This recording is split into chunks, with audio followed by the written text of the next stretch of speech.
Welcome back in faster classes. आज बात करेंगे प्रेजेंट परफेक्ट कंटिन्यूअस टेंस की। हम लोग जानते हैं किसी वाक्य के क्रिया के अंत में ता रहा है, ते रही है, ते रहे हैं इत्यादि रहता है तो उसे प्रेजेंट परफेक्ट कंटिन्यूअस टेंस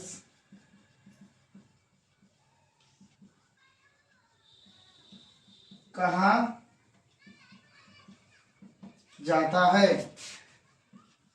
तो प्रेजेंट परफेक्ट कंटिन्यूअस टेंस कहते हैं किसे? तो किसी भी हिंदी वाक्य की क्रिया के अंत में ता रहा है, ती रही है, ते रहे हैं इत्यादि रहता है तो उसे प्रेजेंट परफेक्ट कंटिन्यूअस टेंस कहा जाता है। अब हम लोग ध्यान देंगे rules of affirmative sentence. Rules of affirmative sentence. Rules of affirmative sentence क्या होता है? तो सबसे पहले हम लोग इसमें क्या चीज का यूज करेंगे? तो सब्जेक्ट का। उसके बाद बी नंबर में हैव बीन का। 3 नंबर में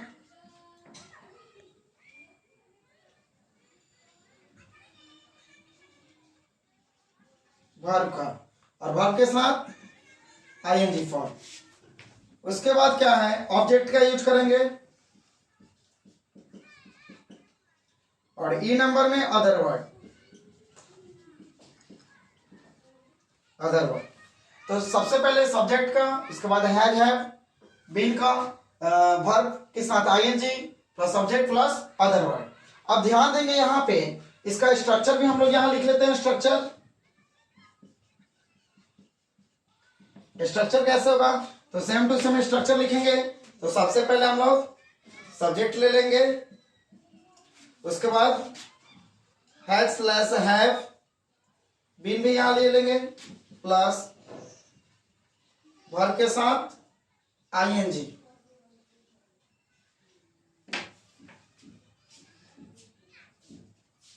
ING plus object plus other word. अब कोई सेंटेंस लेंगे, अदर वर्ड यानी सिंस और फॉर जिसे कहा जाता है। देखेंगे हम लोग सिंस और फॉर का यूज पहले देख लेंगे। सिंस और फॉर का यूज कब करते हैं? तो यहां पे ले लेते हैं पहले सिंस एंड फॉर। सिंस का यूज कब होगा और फॉर का यूज कब होगा? तो सिंस का यूज जब समय निश्चित हमारा रहता है तो उस समय हम लोग सिंस का यूज करते हैं। जैसे सिंस चाइल्डहुड, सिंस 2003। ऐसे अगर समय निश्चित रहे तो वहां पे हम लोग क्या करते हैं? सिंस का यूज करते हैं। और फॉर का यूज कब करते हैं? जब समय हमारा अनिश्चित होता है। अब फॉर का यूज जो होता है अनिश्चित समय के लिए होता है। जैसे हम लोग लिख सकते हैं for 2 hour, for 3 month, for 4 year. इससे पता चल रहा है कि सिंस में जो है हमारा समय निश्चित है, बचपन से या 2003 से यह जो समय है निश्चित है। और फॉर में पता चल रहा है कि ये जो हमारा समय अनिश्चित है। फॉर 2 आवर्स कहने का मतलब है किस 2 घंटों से। फॉर 3 मंथ्स कहने का मतलब है कि किस 3 महीनों से। फॉर 4 ईयर्स दैट मीन्स किस 4 सालों से। तो इसका मतलब है कि सिंस और फॉर का यूज हम लोग समझ गए। अब लेंगे कोई सेंटेंस लेंगे। जैसे सेंटेंस लेते हैं कि सोहन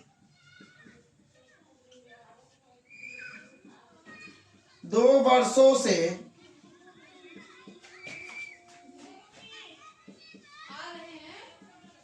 दौड़ता रहा है। देख रहे हैं यहाँ सोहन 2 वर्षों से दौड़ता रहा है। तो सबसे पहले हम लोग क्या लेंगे यहाँ पे, अगर ट्रांसलेट करेंगे तो सबसे पहले यहाँ पे सब्जेक्ट सोहन है तो सोहन का यूज कर लिए, सोहन हो गया। सोहन के साथ हैज लगेगा ना हैव लगेगा। तो इससे पहले वाले क्लास में बताए थे कि सिंगुलर सब्जेक्ट यानी थर्ड पर्सन सिंगुलर नंबर रहेगा तो उसके साथ क्या होता है, हैज का यूज होता है, और प्लूरल सब्जेक्ट रहे तो हैव का यूज होगा। तो सोहन आफ्टर हम लोग लिख सकते हैं यहाँ पे सोहन हैज बीन। अब बोला गया है वर्ब, देन आफ्टर बोला जा रहा है वर्ब के साथ हम लोग आईएनजी का यूज करेंगे। तो वर्ब के साथ आईएनजी का यूज करेंगे, सोहन हैज बीन। अब वर्ब में क्या क्रिया, दौड़ना है बोलो बता रहा है। तो दौड़ना का क्या होता है, रनिंग। अब यहाँ पे ऑब्जेक्ट नहीं है बट यहाँ पे अदर वर्ड दिया हुआ है। कितने वर्षों से दौड़ रहा है, तो 2 वर्षों से बता रहा है। तो यह जो है हमारा समय निश्चित नहीं है, अनिश्चित समय है, इसलिए यहां कितने वर्ष लिख देंगे, फॉर 2 years। उसके बाद और एक सेंटेंस लेते हैं। अब नेक्स्ट सेंटेंस लेंगे, इसके बाद हम लोग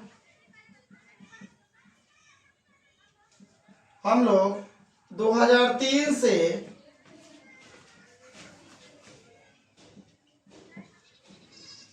फुटबॉल खेलते रहे हैं।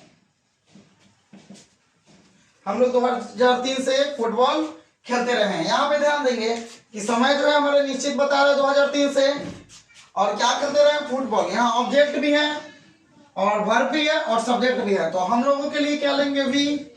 उसके बाद लिख देंगे प्लूरल हमारा सब्जेक्ट है, TS, that means plural subject है। तो इसके लिए क्या होगा, हैव का यूज होगा। तो have been, we have been. उसके बाद वर्ब के साथ आईएनजी, तो वर्ब क्या है, खेलते रहे हैं। तो प्लेइंग फुटबॉल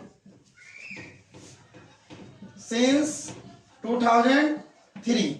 यहां जो था मेरा समय क्या था, निश्चित था। तो ये हो गया हमारा प्रेजेंट परफेक्ट कंटिन्यूअस टेंस।